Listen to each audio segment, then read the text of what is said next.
السلام علیکم ورحمۃ اللہ وبرکاتہ۔ الحمد للہ رب العالمین والصلاة والسلام علی اشرف الانبیاء والمرسلین نبینا محمد وعلی آلہ واصحابہ اجمعین، اما بعد۔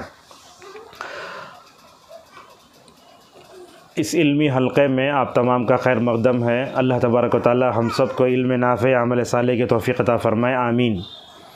جیسا کہ آپ نے سنا کہ ابھی ہم ماہ رمضان کا دعا سے کیا تعلق ہے، انشاءاللہ اس عنوان پر قرآن و حدیث، اقوال سلف اور ہماری جو غلطیاں ہیں ان تمام چیزوں کی غلطیوں کی نشاندہی بھی سنیں گے انشاءاللہ۔ آئیے طویل موضوع میں جانے سے پہلے، تمہید میں جانے سے پہلے ہم ڈائریکٹ اپنے موضوع پہ آتے ہیں۔ اللہ تبارک و تعالیٰ نے فرمایا سورۃ البقرہ میں، وَإِذَا سَأَلَكَ عِبَادِي عَنِّي فَإِنِّي قَرِيبٌ أُجِيبُ دَعْوَةَ الدَّاعِ إِذَا دَعَانِ فَلْيَسْتَجِيبُوا لِي وَلْيُؤْمِنُوا بِي لَعَلَّهُمْ يَرْشُدُونَ۔ یہ سورہ بقرہ کی آیت ہے۔ ماہ رمضان اللہ تعالیٰ کی رحمتوں، مغفرتوں کو پانے کا مہینہ ہے۔ نزول قرآن سے اس ماہ کو بہت خاص مناسبت ہے۔ اب جانتے ہیں معزز سامعین و سامعات، رمضان کے اس موقع پر ماشاءاللہ علماء، واعظین اور مصلحین امت ایسے موضوعات پر ماشاءاللہ بولتے ہیں کہ وہ غیر رمضان میں نہیں ملتا ہے۔ میں تو سمجھتا ہوں یہ بھی رمضان کے بابرکت مہینے کے اثرات و ثمرات ہیں۔ اس ماہ مبارک میں بہت سی عبادتیں ہوتی ہیں، تلاوت قرآن، اذکار، اپنے نفس کی تربیت ذات، مگر ایک عظیم عبادت اس مہینے میں ہوتی ہے، وہ ہے دعا۔ علامہ ابن کثیر رحمہ اللہ اپنی تفسیر میں فرماتے ہیں، جہاں اللہ تبارک و تعالیٰ نے رمضان کی آیتیں اتاری، اس میں اللہ تبارک و تعالیٰ نے رمضان کی فضیلت، روزے کی حالتیں، مسائل وغیرہ کا ذکر فرمایا، تو وہیں یہ آیت آئی، وَإِذَا سَأَلَكَ عِبَادِي عَنِّي فَإِنِّي قَرِيبٌ۔ ابن کثیر میں جو الفاظ ہیں وہ ہم آپ کے سامنے پڑھتے ہیں۔ وَفِي ذِكْرِهِ تَعَالَى هَذِهِ الْآيَاتِ الْبَاعِثَةِ عَلَى الدُّعَاءِ مُتَخَلِّلَةٌ بین احکام الصیام الارشاد الى الاجتہاد فی الدعاء۔ کہتے ہیں علامہ ابن کثیر رحمہ اللہ اپنی تفسیر میں، اللہ تعالیٰ نے روزے کے مسائل ذکر کرنے کے بعد اللہ نے دعا کا تذکرہ فرمایا، یہ بتانے کے لیے کہ بندے دعا نہ کریں بلکہ دعا میں اجتہاد انمن تھا، مطلب یہ ہے کہ زبردست کوشش کریں۔ علامہ ابن القیم رحمہ اللہ اس آیت کی تفسیر میں کیا فرماتے ہیں، وَإِذَا سَأَلَكَ عِبَادِي عَنِّي فَإِنِّي قَرِيبٌ۔ یہاں سامعین و سامعات بھی ہیں، سب سے پہلے اس کا ہم ترجمہ کر دیتے ہیں۔ اے اللہ کی نبی، اگر میرے بندے آپ سے پوچھتے ہیں تو آپ کہہ دیجئے میں قریب ہوں، فإنی قریب، اجیب دعوت الداعی اذا دعان، میں دعا کرنے والے کی دعا کو قبول کرتا ہوں، فلیستجیبوا لی، میرے پکار پر وہ لبیک کہیں، ولیؤمنوا بی، اور میرے اوپر ایمان لیں اور یقین رکھیں، لعلہم یرشدون، تاکہ دنیا اور آخرت میں ہدایت پا جائیں۔ علامہ ابن القیم رحمہ اللہ نے اس آیت کی تفسیر میں کئی شان نزول ذکر کیے ہیں، اس میں قول وہ ذکر کرتے ہیں، قالوا یا رسول اللہ ربنا قریب فنناجیہ ام بعید فننادیہ۔ صحابہ اکرام نے کہا، یا رسول اللہ، ہمارا رب قریب ہے تو سرگوشی کریں، یعنی دور ہے، ہم جو ہے زور سے دعا کریں۔ تو یہ آیت اتری۔ کیا مطلب ہے؟ اللہ تبارک تعالیٰ کیا فرماتا ہے، میں قریب ہوں۔ قریب کا کیا مطلب ہے؟ بعض صوفیہ کو ہم نے دیکھا قریب بولے تو بولتے اللہ شیرک ذرا قریب ہے، حالانکہ وَنَحْنُ أَقْرَبُ إِلَيْهِ مِنْ حَبْلِ الْوَرِيدِ وَنَحْنُ أَقْرَبُ إِلَيْهِ مِنْكُمْ وَلَكِنْ لَا تُبْصِرُونَ۔ یہ سورہ قاف اور سورہ واقعہ کی دو آیتیں ہیں۔ ان دونوں آیتوں کی تفسیر میں ماشاءاللہ اہل علم نے یہ بتایا کہ یہاں قربت اللہ کی قربت مراد نہیں، یہاں فرشتوں کی قربت مراد ہے۔ مگر اس آیت میں اللہ کی قربت کا مطلب اللہ تعالیٰ شیرک کے قریب نہیں آ جاتا، مگر اللہ تعالیٰ علم کے اعتبار سے قریب ہے، جیسا کہ علامہ سعدی رحمہ اللہ کہتے ہیں۔ لہذا اللہ تبارک تعالیٰ نے اس آیت میں وعدہ فرمایا، اگر تم دعا کرو گے تو میں ضرور قبول کروں گا، اور الفاظ دیکھیے، وَلْيَسْتَجِيبُوا لِي، میرے دعا کرو، میرے پکار پر لبیک کہو اور میرے اوپر یقین رکھو، ایمان رکھو۔ لعلہم یرشدون سے اللہ نے یہ بتایا کہ دعا ہدایت کا ذریعہ ہے۔ آپ دعا کریں گے تو ماشاءاللہ تین چیزیں ضرور حاصل ہوں گی، یا تو اللہ دے گا، یا مصیبت ٹالے گا، یا ماشاءاللہ قیامت میں دے گا۔ دعا سننا صرف اللہ کا خاصہ ہے، جیسا کہ اللہ نے کہا ادعوا ربکم تضرعا وخفیہ، اور سورہ احقاف میں فرمایا ومن اضل ممن يدعو من دون اللہ من لا يستجیب له، جو لوگ جو ہے دعا نہیں سنتے ان کو پکارنے والا دنیا کا سب سے بڑا گمراہ ہے۔ اگر اس آیت کی روشنی میں اگر آج ہم دیکھیں لوگ ولیوں کو پتہ نہیں کس کس کو پکارتے ہیں، اور اللہ نے کہا لہو دعوت الحق، پکارنا اسی کے لیے ہے۔ اور سورہ فاتحہ میں آیت پڑھتے ایاک نعبد و ایاک نستعین، ہم تیری ہی عبادت کرتے ہیں، تجھی سے مدد چاہتے ہیں۔ یہاں اہل علم کو معلوم ہے کہ مفعول مقدم ہے، مطلب یہ ہے عبادت اسی کا خاصہ ہے تو استعانت اسی کا خاصہ ہے۔ اب جانتے ہیں تقریباً آج سے کئی سال پہلے سعودی عرب سے ایک تفسیر چھپی تھی، حری تفسیر شبیر احمد عثمانی رحمہ اللہ کی۔ ان آیتوں کی تفسیر میں یہ بات بتائی گئی تھی کہ استعانت اللہ کے علاوہ دوسروں سے بھی ہو سکتی ہے ظاہری کہہ کر کے۔ ماشاءاللہ جب بین السطور شرک معلوم ہوا یا نہیں تو غیر اللہ سے بھی مانگا جا سکتا ہے معلوم ہوا تو ان تمام تفاسیر کو جلا دیا گیا۔ لہٰذا علامہ ابن تیمیہ رحمہ اللہ کہتے ہیں کہ میں نے پورے قرآن میں سب سے زیادہ نفع بخش اگر کسی آیت کو میں نے دیکھا تو وہ یہی دعا ہے، تأمل تو انفع الدعاء، اور دعا صرف اللہ ہی سے ہونا چاہیے۔ جیسا کہ نبی کریم صلی اللہ علیہ وسلم فرماتے ہیں دعا عبادت بھی ہے، اور دعا کرنے سے بندہ لوگوں کے نظر میں زرد ہو سکتا ہے۔ اگر آپ کسی کے پاس بادشاہ کے پاس گئے، وہ بادشاہ نہیں دیتا بولے تو سورت کا پانی مر کے واپس آ جاتے ہیں، لیکن اللہ کی نبی صلی اللہ علیہ وسلم نے کیا فرمایا؟ لیس شیء اکرم علی اللہ من الدعاء، اللہ تعالیٰ کے پاس بندہ جب پوچھتا ہے تو اس کی عزت بڑھ جاتی ہے، اور جو بندہ دعا نہیں کرتا اللہ غصہ ہو جاتا ہے۔ فرمایا من لم یسأل اللہ یغضب علیہ، جو آدمی اللہ سے سوال نہ کرے تو کیا ہوتا ہے؟ اللہ اس پر غصہ ہو جاتا ہے۔ علامہ ابن کثیر رحمہ اللہ ایک شعر نقل کرتے ہیں، اللہ یغضب حین ترکت سوالہ وابن آدم حین یسأل یغضب۔ اللہ اکبر، کیا فلسفہ بیان فرمائی ابن کثیر رحمہ اللہ نے۔ اللہ سے پوچھو تو اللہ سے نہ پوچھو تو اللہ غصہ ہو جاتا ہے، آدم کے بیٹوں سے پوچھو تو وہ غصہ ہو جاتا ہے۔ لہٰذا ہم ہر چیز اللہ ہی سے مانگیں، جیسا کہ رسول اللہ صلی اللہ علیہ وسلم کے بارے میں آتا ہے آپ ہر چھوٹی بڑی چیز اللہ تبارک و تعالیٰ سے ہی مانگا کرتے تھے۔ رمضان میں یہ دعا خاص عبادت ہے۔ آپ دیکھیں گے غیر رمضان میں دعا کا مزہ الگ، رمضان میں دعا کا مزہ الگ ہے۔ میں نے یہاں لکھا ہے رمضان میں بندہ روحانی طور پر اللہ سے قریب ہوتا ہے، اس حالت میں دعا کرنے کا مزہ اور اس میں پائے جانے والے چاشنی کی کیفیت ہی الگ ہوتی ہے۔ آپ صلی اللہ علیہ وسلم نے روزے دار کی دعا کے قبول کی جانے کی ضمانت بیان دیتے ہوئے فرمایا ثلاث دعوات لا ترد، حارث کا لفظ بقول کیجیے، آپ نے فرمایا 3 لوگوں کی دعائیں رد نہیں کی جاتی، اس میں ایک انصاف پسند بادشاہ اور مظلوم کی دعا اور تیسرا روزے دار کی دعا۔ یہاں الفاظ آئے ہیں والصائم حین یفطر، روزے دار کی دعا افطار کرتے وقت۔ انشاءاللہ اس کے بارے میں کچھ بحث ہم آپ کے سامنے کریں گے۔ تو جب روزے دار افطار کے لیے بیٹھتا ہے تو اس وقت دعا کرتا ہے، تو ابن عثیمین رحمہ اللہ کہتے ہیں لِأَنَّهُ يَجْتَمِعُ فِي حَقِّهِ انْكِسَارُ النَّفْسِ وَالذُّلِّ لِلَّهِ عَزَّ وَجَلَّ وَأَنَّهُ صَائِمٌ وَكُلُّ هَذِهِ مِنْ أَسْبَابِ الْإِجَابَةِ۔ ابن عثیمین رحمہ اللہ کے اس عبارت کا مطلب یہ ہے بندہ جب روزہ رکھتا ہے تو اس کا نفس ٹوٹ جاتا ہے، ذلت آتی ہے، اللہ کے سامنے جھکتا ہے، اور حالت روزہ میں جب بندہ دعا کرتا ہے تو یہ دعا اس کے لیے قبول ہو جاتی ہے۔ اچھا، جب روزے کھولنے کے بعد دعا کی طرف توجہ نہیں جاتی، کیوں نہیں جاتی؟ بلکہ دیکھو فإن النفس قد استراحت بعد الفطر وفرحت وربما يحصل غفلة۔ ابن عثیمین رحمہ اللہ کہتے ہیں افطار کرنے کے بعد نفس کو سکون مل جاتا ہے اور کھا پی کر خوش ہو جاتا ہے، کبھی غفلت بھی آ سکتی ہے۔ تو اسی طریقے سے ہمیں دعا کرنا، اور کیا دعا کرنا چاہیے؟ کتنا مختلف بدن دیکھیے، ادعو اللہ بالدعاء المناسب الذي ترى انك محتاج الیہ۔ کیا دعا کرنا بولے تو وہ دعا کرو جس کو تم مناسب سمجھتے ہو۔ صالح عثیمی حفظہ اللہ ابن عثیمین کے شاگرد ہیں، وہ کہتے ہیں روزے دار کی دعا قبول ہوتی ہے، یہ غور سے سنیے، روزے دار کی دعا قبول ہوتی ہے، مگر کچھ لوگ افطار کے وقت خاص کر دیتے ہیں، یہ صحیح نہیں ہے، بڑی اہم بات ہے۔ حین یفطر کا جو لفظ ہے اس کو علامہ البانی رحمۃ اللہ علیہ نے ضعیف قرار دیا ہے۔ لہذا ہم نماز فجر سے لے کر، یعنی روزے کی حالت شروع ہوتی نا مطلب فجر صادق سے، اس وقت سے لے کر ہم دعا کرنا شروع کریں، اور کب تک کرتے رہیں؟ پورا مہینہ کرتے رہیں ماشاءاللہ۔ کہتے ہیں نووی رحمہ اللہ یستحب للصائم ان يدعو في حال صومه بمهمات الآخر والدنيا له ولمن يحب وللمسلمین۔ کہتے ہیں روزے دار کو دعا کرنا چاہیے حالت روزہ میں، آخرت کے لیے جو اہم دعائیں ہیں، دنیا کی جو اہم دعائیں ہیں، اپنے لیے مسلمانوں کے لیے دعا کرے۔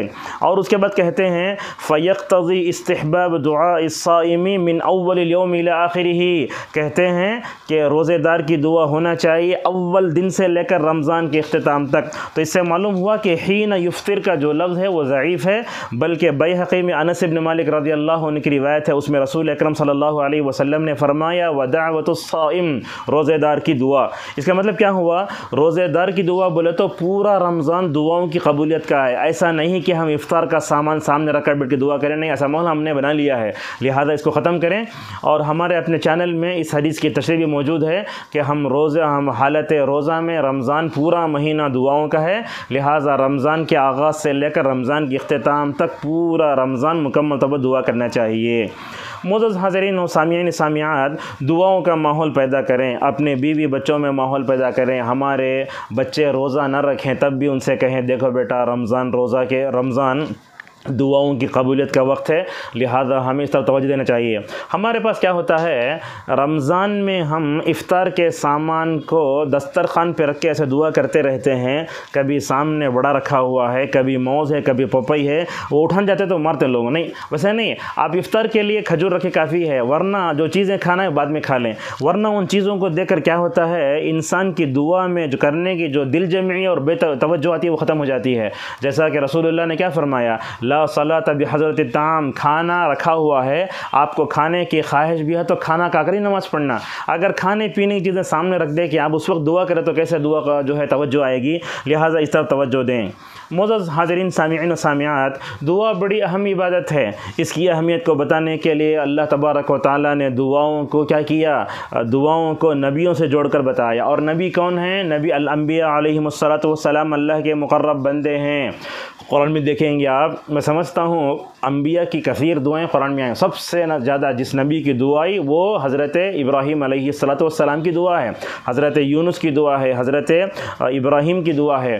اللہ تبارک و تعالیٰ نے سورہ انعام میں 18 نبیوں کا ذکر کرنے کے بعد کیا فرمایا، اولئک الذین ھدی اللہ فبہداہ مقتدہ، یہ جو ہدایت کے روشن ستارے ہیں ان کے راستے پر چلو۔ لہذا علامہ ابن کثیر رحمہ اللہ نے کہا کہ دعا میں بھی ہمیں ان کے نقش قدم پر چلیں۔ ہم آپ سے پوچھتے ہیں، اللہ کے مقرب بندے نبی اور رسول دعا سے بے نیاز نہیں ہو سکے، ہم بے دعا سے کیسے بے نیاز ہو سکتے ہیں؟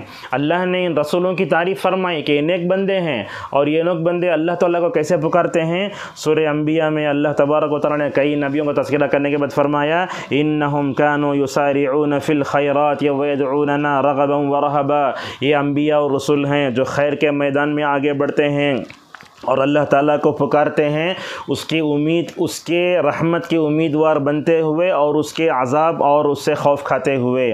اللہ تبارک و تعالیٰ نے نبیوں کی دعاؤں کا قرآن میں تذکرہ کیوں فرمایا، اس کے کئی وجوہات ہیں۔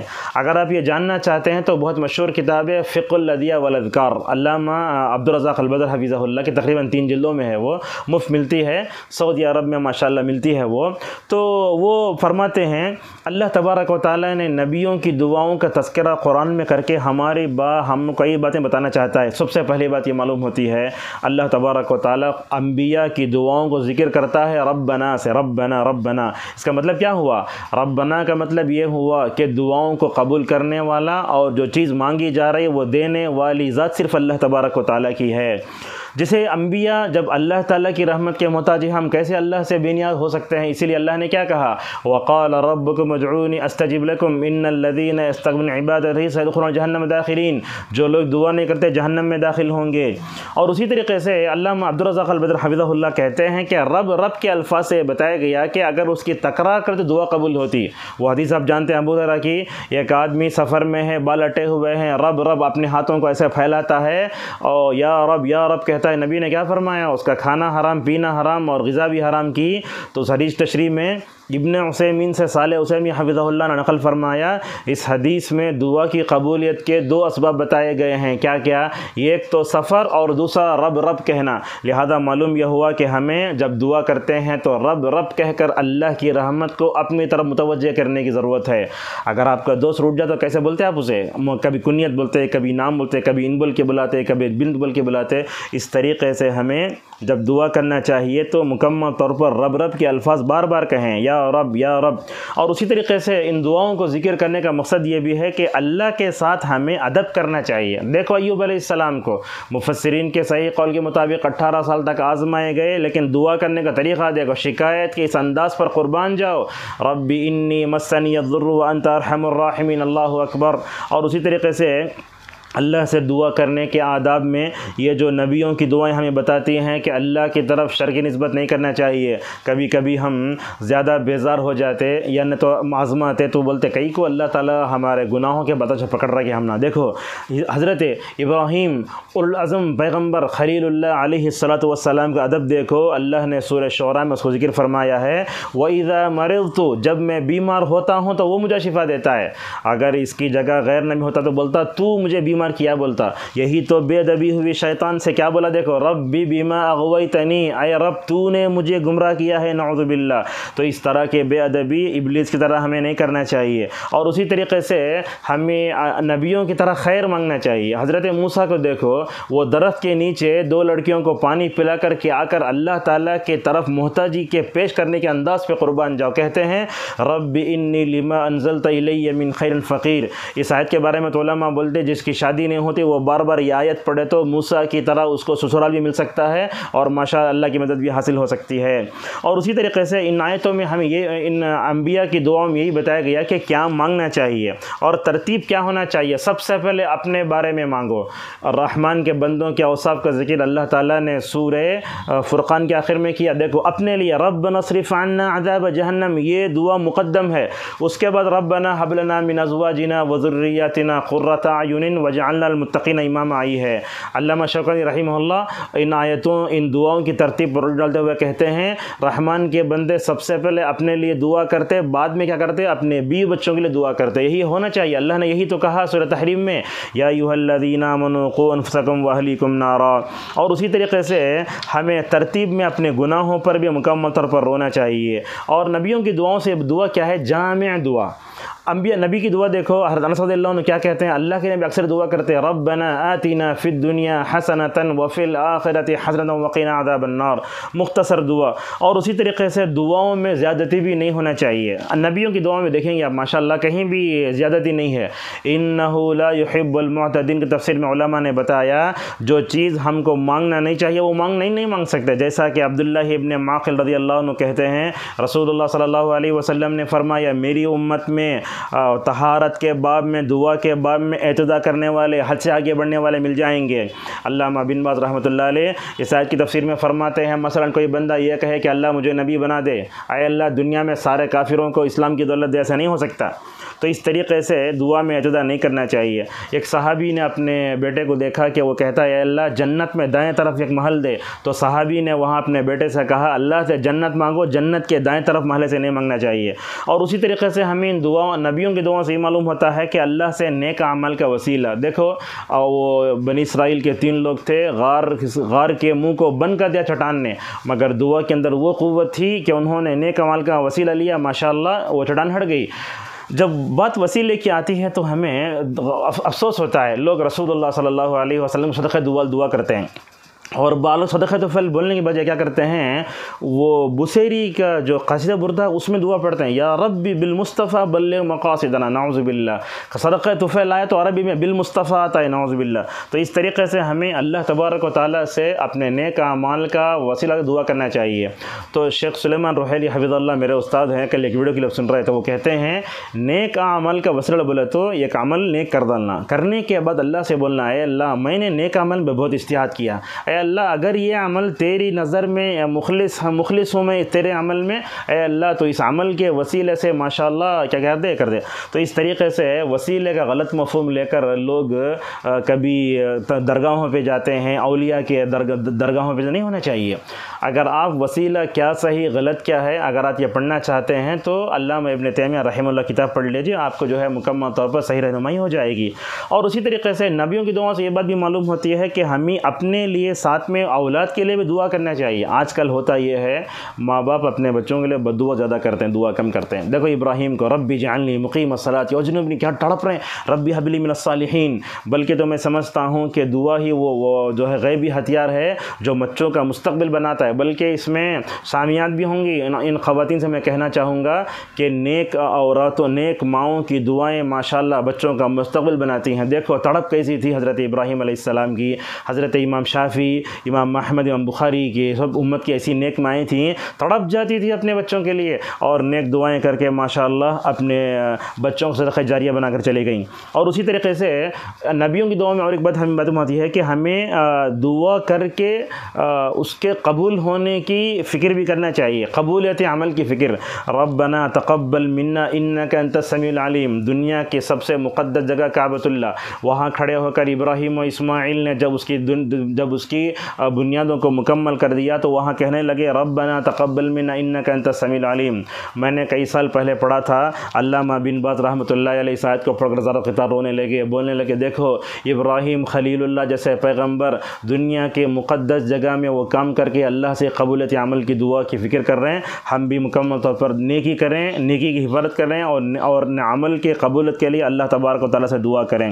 اور اسی طریقے سے دعا کرنے کا انداز ہمیں سیکھنا چاہیے۔ دیکھو حضرت یونس علیہ السلام کو لا الہ الا انت سبحانک انی کنت من الظالمین، علماء نے بتایا اس میں توحید بھی ہے، استغفار بھی ہے، اور توحید و استغفار مل کے آتا ہے۔ قرآن میں دیکھیں گے آپ فَاعْلَمْ أَنَّهُ لَا إِلَٰهَ إِلَّا اللَّهُ وَاسْتَغْفِرْ لِذَنبِكَ، یہاں دیکھیے علامہ تیمیہ کہتے ہیں توحید و استغفار کا ذکر مل کے آیا ہے۔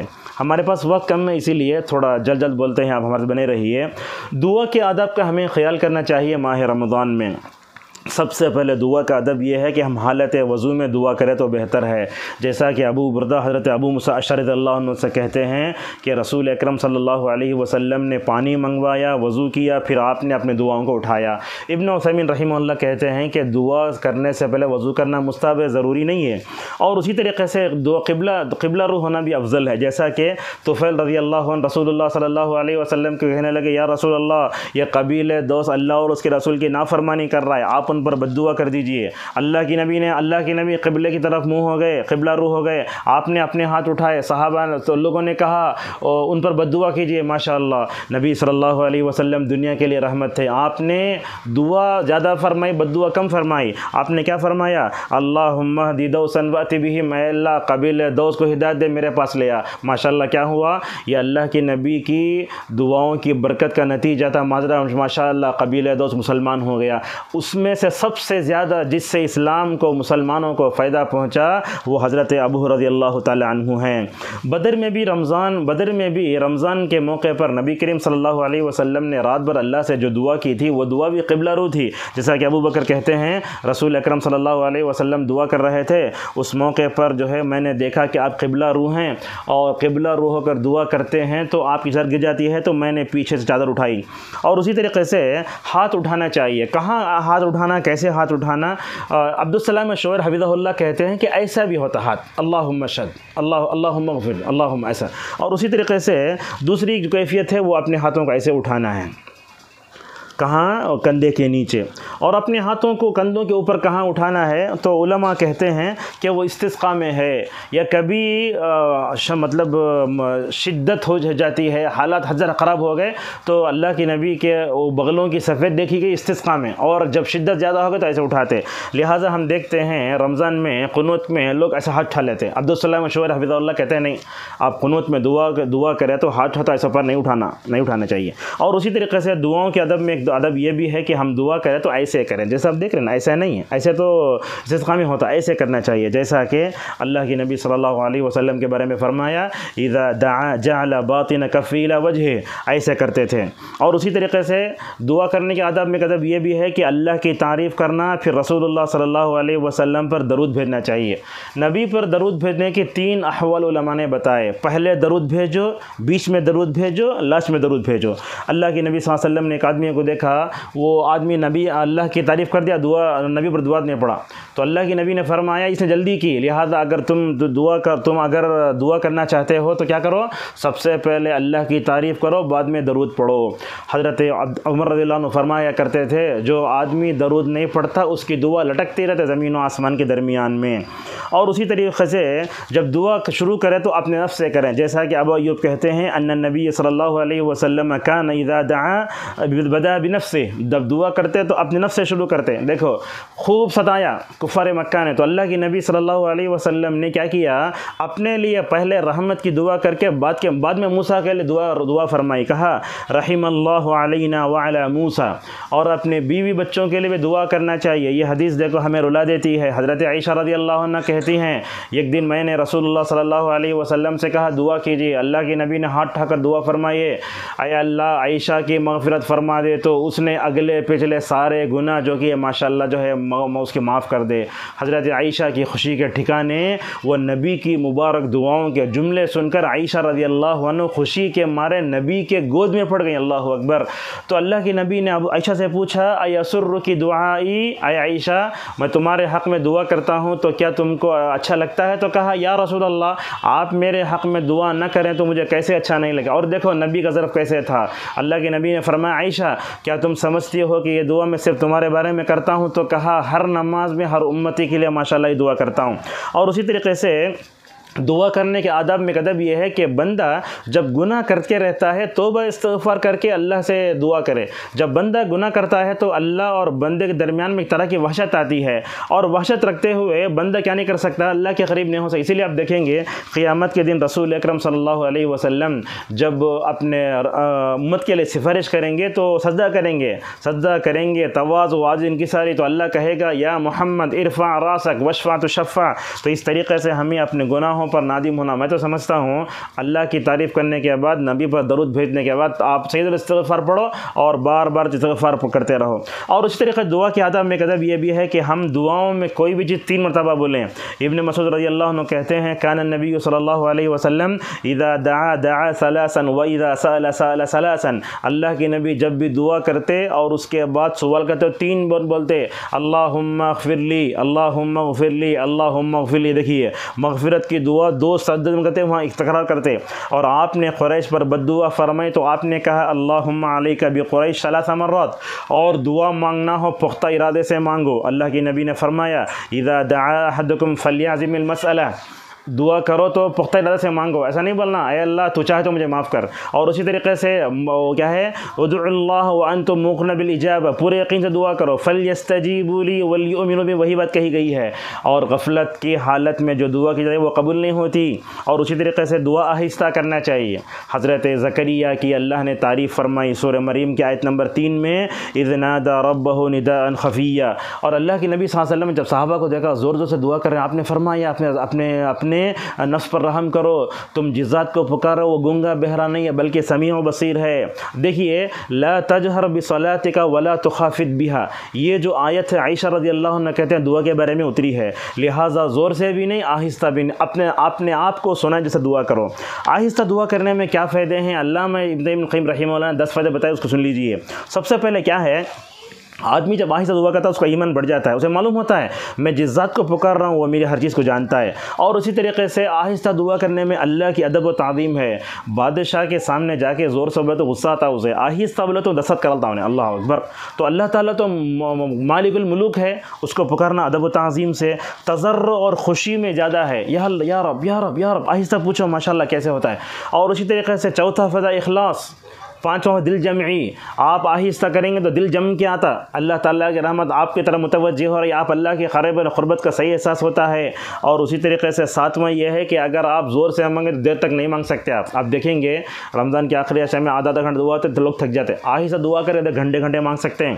اور اسی طریقے سے تشویش نہیں ہوتی، اور اللہ سے کیا پوچھ رہے ہیں بولے تو زور سے پوچھے تو سب کو معلوم ہو جاتا۔ علامہ ابن تیمیہ رحمہ اللہ کہتے ہیں آہستہ پوچھے تو کیا ہوتا، لوگوں کو معلوم نہیں ہوتا، اللہ سے آپ جو نعمت مت پوچھ رہے ہیں، لوگوں کے حسد سے بچ بھی سکتے ہیں، اور یہ دعا بھی ہے، ذکر بھی ہے۔ اب اس کے آخر میں انشاءاللہ ایک 5 منٹ میں ہم درس ختم کریں گے۔ اب ماشاءاللہ رمضان میں ہم دعائیں کرتے ہیں، لیکن بہت ذرا بیزدالی ہوتی ہے، کبھی دعا کر لیتے چھوڑ دیتے، نہیں، آپ منصوبہ بندی کرو رمضان میں مجھے کس کے لیے دعا کرنا ہے، کن لوگوں کے لیے، کن مردہ لوگوں کے لیے، والدین کے لیے، اپنے گھر والوں کے لیے، مستقبل میں کیا کیا ضرورت ہے، دعائیں کیجئے۔ لہذا ہم دیکھتے ہیں کہ رمضان میں وطر پڑھائی جاتی ہے جماعت کے ساتھ، اور یہ جماعت ساتھ وطر پڑھنے کا طریقہ رسول اللہ کے زمانے میں نہیں تھا، بلکہ یہ طریقہ تو میں سمجھتا ہوں حضرت عمر رضی اللہ عنہ کے زمانے سے آیا ہے۔ تو اس وقت شاید دعا ہوتی تھی۔ اب دعا جو ہوتی ہے وہ دعا میں کیا پڑھنا، تو یہ علماء بتاتے ہیں کہ اس میں اللہم اہدنی فی ہدایت پڑھو جو اللہ کے نبی نے حسن کو سکھایا، اور حضرت عمر رضی اللہ عنہ اللہم ایاک نعبد جو پڑھتے وہی پڑھی جا سکتی ہے۔ تو قنوت وطر میں لمبی دعا کی جا سکتی ہے کیا؟ ہم دیکھتے ہیں کچھ لوگ رمضان کے اس مہینے کو بحث و مباحثے کا اور جدال کا مہینہ بنا لیتے ہیں۔ کچھ لوگ مکے کی رویت کے قائل ہوتے ہیں تو وہاں وہ جھگڑا شروع ہوتا ہے، نئے نئے مسائل۔ مجھے خود معلوم ہے 1999 میں ایک جگہ تراویح سنا ہے تو وہاں قبل الرکوع بعد الرکوع مسئلہ لے کر 2 فریق ہو گئے مسجد میں۔ نہیں، امت کے علماء کو چاہیے کہ وہ عوام کو سمجھائیں۔ اور ایک بات بھی آپ کے درس میں بول دیتے ہیں، یہ عوام کو بار بار دلیل پوچھنے کی ایک عادت ہوتی ہے۔ علامہ بن باز رحمۃ اللہ علیہ دیگر علماء یہ کہتے ہیں کہ دلیل پوچھنے کا حق عوام کو نہیں، عوام کو حکم معلوم کرنا ہے، اور دلیل معلوم کرنا ہو تو کس کے لیے، یہ بات کس کے لیے ہے، علماء کے لیے ہے۔ لہذا دلائل پوچھ کر حدیث نمبر لکھ کر لے کے علماء سے حجت کرنا یہ صحیح نہیں ہے۔ تو قنوت 2 طرح کی ہوتی ہے، یہ قنوت وطر اور قنوت نازلہ۔ قنوت وطر میں تو دعا ثابت ہے، قنوت نازلہ میں دعا ثابت ہے۔ اب دعا میں اضافت کا کیا اضافہ اور کیا زیادتی کا کیا حکم ہے؟ قاضی عیاض رحمہ اللہ کہتے ہیں اللہ تعالیٰ نے رسول اکرم صلی اللہ علیہ وسلم کو دعا سکھائی تو اس میں 3 چیزیں ہیں، توحید بھی ہے، لغت بھی ہے، اور امت کے لیے نصیحت بھی ہے۔ تو کہتے ہیں فلا ينبغي لأحد ان يعدل عن دعائه، کسی کے لیے مناسب نہیں کہ وہ رسول اکرم صلی اللہ علیہ وسلم کی دعاؤں سے ہٹ جائے۔ ماوردی رحمہ اللہ کہتے ہیں والمروی عن النبی صلی اللہ علیہ وسلم احب الینا من غیرہ وای شیء قنت من الدعاء المأثور وغیر اجزاہ عن قنوتہ۔ کیا کہتے ہیں، دیکھو ماوردی رحمہ اللہ ماشاءاللہ، اللہ کے نبی سے جو دعائے قنوت مروی ہے وہ ہماری دعاؤں سے بہتر ہے۔ عز بن عبد السلام اس معاملے میں بڑا سخت موقف اپناتے ہوئے کہتے ہیں ولا ينبغي ان يزاد على رسول اللہ فی القنوت شیء ولا ينقص، اللہ کی نبی سے جتنی دعا ثابت ہے اس میں کم کرنے کا، اضافے کا کوئی حق ہی نہیں ہے۔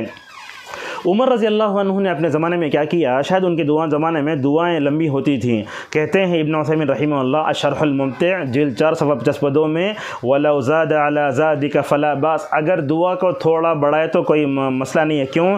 لِأَنَّ الْمَقَامَ مَقَامُ دُعَاء، مگر اس لیے کہ دعا قبول ہونے کا وقت، اس لیے کہ دعاؤں کی قبولیت کا مہینہ ہے۔ علامہ بن باز اسی کے موقف ہیں، اسی کے موقف اختیار کرتے ہیں۔ مگر لمبی دعا کو عادت نہ بنائی جائے۔ ایسے ہوتا ہے کہ ابن باز رحمۃ اللہ نے ایک جگہ فرمایا لوگ دعا میں تو قرآن پڑھ کے نہیں رہتے، حال یہی ہے۔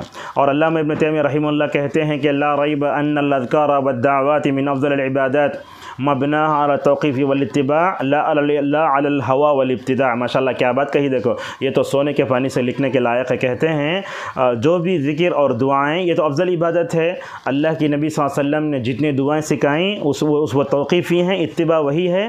آدمی اپنی طرف سے کوئی بھی نئی چیز کرتا ہے تو اس میں جو ہے بدعت پیدا ہو سکتی ہے۔ اور فالادعیۃ والاذکار النبویہ ہی افضل ما یتحراہ المتحری من الذکر والدعاء، سب سے بہتر دنیا میں وہ دعائیں ہیں اور اذکار ہیں جس کو رسول اکرم صلی اللہ علیہ وسلم نے بتائی ہیں۔ تو ماہ رمضان میں تراویح قنوت وطر پڑھانے والے علماء سے اور ائمہ خطبہ سے ہماری گزارش یہ ہے کہ وہ دعا کریں مگر مختصر کریں، اس لیے کہ نبی کی جو دعائے قنوت ہے وہ 3 منٹ میں پڑھ سکتے ہیں ماشاءاللہ۔ علامہ نووی رحمہ اللہ ماشاءاللہ امت کے مزاج کو جانتے ہوئے کیسے معتدل موقف اپناتے ہوئے کہتے ہیں دعا کتنی ہونا بولے تو رسول اللہ کی دعا کو عمر کی دعا کا مراد کتنا ہوتا ہے ماشاءاللہ۔ میں نے ائمہ حرمین میں دیکھا کہ وہ لوگ دعا کرتے ہیں تو ماشاءاللہ 3 منٹ 4 منٹ صلاح البدیر کو ہمیں خاص طور پر دیکھا۔ ایک مرتبہ شاید کسی امام نے لمبی دعا کر دی تھی، اس وقت ایک ہندوستان کے عالم دین تھے، وہ کہتے ہیں کہ میں نے امام صاحب کو دیکھا کہ دعا کر کے بادشاہ کے پاس گئے اور جا کر بولے دعا پسند نہیں ہماری، تو اس وقت وہ یہ سلفی عالم دین بیٹھ کر پوچھنے لگے شیخ آپ نے دعا اللہ کو اللہ کی رضا کی خاطر کیا یا ان کی خاطر کی، لہذا آپ کا یہ موقف درست نہیں ہے، تو لہذا ہم حالات کو دیکھ کر دعا کریں۔ ابن عثیمین رحمہ اللہ کہتے ہیں اس میں کوتاہی بھی نہیں غلو بھی نہیں، جیسا کہ رسول اللہ صلی اللہ علیہ وسلم نے لمبے سورہ بقرہ پڑھنے والے معاذ نے کیا کہا، اے معاذ تم فتنہ پرور ہو، لہذا لمبی دعائیں نہ کریں، بلکہ میرا موقف تو یہ ہے کہ رمضان کے آخری عشرے میں تاخراتوں میں کچھ کر لیں 7-8 منٹ کی دعا، ورنہ تو آدھا گھنٹہ ٹھہرانا میں سمجھتا ہوں یہ چیز نہیں ہے، اور دعاؤں کو گنگنانا اور تکلف سے پڑھنا یہ بھی صحیح نہیں ہے، بلکہ شریم حفظہ اللہ تو کہتے تھے کہ وہ کہتے ہیں خطبہ جمعہ میں خطبہ حاجہ کو ترنم سے پڑھنے میں بھی نعوذ باللہ ریاکاری نمود آتی، تو لہذا امام کو حدود میں ہونا چاہیے۔ اگر آپ دعا کے بارے میں جو غلطیاں ہیں نا ان غلطیوں کی اصلاح کرنا چاہتے ہیں تو تصحیح الدعاء یہ کتاب ہے بکر ابو زید رحمہ اللہ کے، آپ کتاب پڑھ سکتے ہیں، آپ دعا کریں، سب کے لیے دعا کریں۔ اور اس درس کے آخر میں ایک بات ہم بتاتے ہیں کہ ہم معصور دعائیں اپنائیں۔ علامہ البانی رحمۃ اللہ جزائے خیر دے، کیا کیا دعائیں تھیں ماشاءاللہ پوری ذکر کر دی، اور دعا میں کیا کیا بدعتیں ہیں ماشاءاللہ پورے بتا دلے، تو غیر مسنون دعائیں، من گھڑت دعائیں، سوشل میڈیا کی دعائیں، جہاں تک ہو سکے اپنے آپ کو بچانے کی کوشش کریں، اور اسی طریقے سے دعا جو ہوتی ہے وہ صحیح دعا کریں، اور جہاں تک ہو سکے دعا میں شرکی الفاظ سے بھی اپنے آپ کو بچانے کی کوشش کریں۔ بہرحال یہ کچھ چیزیں تھیں ہم آپ کے سامنے بتانا چاہتے تھے۔ اللہ تبارک و تعالیٰ سے ہماری دعا ہے کہ اللہ تعالیٰ ہم کو ہمارے اس رمضان کو ہمارے لیے انقلابی رمضان بنائے، اللہ نیکیوں کے میدان میں آگے بڑھنے، برائیوں سے اجتناب کرنے کی ہم سب کو توفیق عطا فرمائے۔ میں مؤسسہ العلم النافع کے فاؤنڈیشن کے تمام ہی ذمہ داران اور تمام مشارکین سامعات کا شکریہ ادا کرتا ہوں کہ آپ نے مجھ جیسے ایک طالب علم کی کچھ باتیں میں نے آپ کے سامنے رکھی تو آپ نے اسے بغور سنی۔ اگر میں نے کوئی صحیح بات کہی تو اللہ کی طرف سے ہے، اگر میں نے کوئی غلط بات کہہ دی ہے تو یہ ابن مسعود کے قول کے مطابق میرے اپنے کم علمی یعنی تو سبقت لسانی اور شیطان کی وجہ سے ہے، اسی پر اکتفا کرتا ہوں۔ اللہ تبارک و تعالی ہم سب کو رمضان میں دعا کو لازم پکڑنے اور دعا جیسی عظیم عبادت کو اپنا توفیق عطا فرمائے۔ اللہ تعالی ہم سب کو دعا کے آداب کی رعایت کے توفیق عطا فرمائے۔ اللہ معصور جو دعا ہے ان تمام دعاؤں کو یاد کرنے اور اپنے گھر میں، اپنی بیوی میں، اپنے بچوں میں دعاؤں کے ماحول کو پیدا کرنے توفیق عطا فرمائے۔ وآخر دعوانا الحمدللہ رب العالمین، والسلام علیکم ورحمۃ اللہ وبرکاتہ۔